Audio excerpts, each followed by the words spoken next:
is important because this is a major limitation of MR. It also has an impact on CT, but to a lower extent. I will show you images to illustrate that again. I'm jumping back and forth in my slides. So here you see the issue with CT is the leads. The can is not an issue. It would be an issue if you were to image the can area, but the can is above the heart. The problem is that these leads, and particularly the tip of the ICD lead, leads to streak artifacts that can sometimes hamper the analysis of the septum, particularly. But this is only at the level of the lead. So it's a minimal artifact. You see, it's only impairing this characterization, but immediately above, it's okay, and below, it's okay.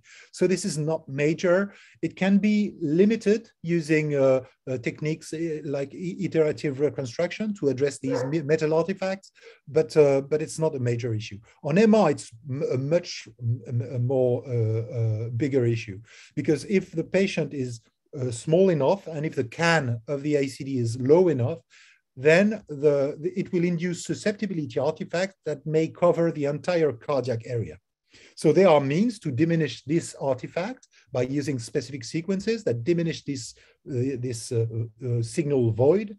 But it is not working very well in every patient, and particularly in patients with lower implanted cans or with subcutaneous ICDs. You don't see the heart, you know.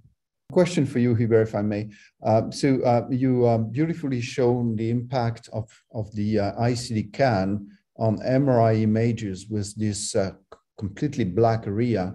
And then with wideband, for example, you can get access again to some images. Do you get the same image quality and the same spatial resolution with this MR sequence as you would otherwise?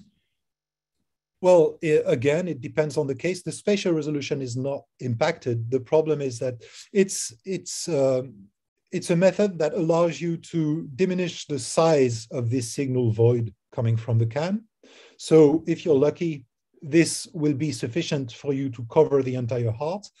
But then it has another impact, is that the contrast is a bit flattened. The gain is not the same as in the gold standard LG CMR sequences. So it helps a lot, but the variation in late GAD intensity is impacted by these wideband techniques. But in any case, I would advise any sites willing to do CMR in patients with ICDs to get equipped with these sequences, because it helps a lot. Even beyond the problem of VT ablation, it's important for these patients.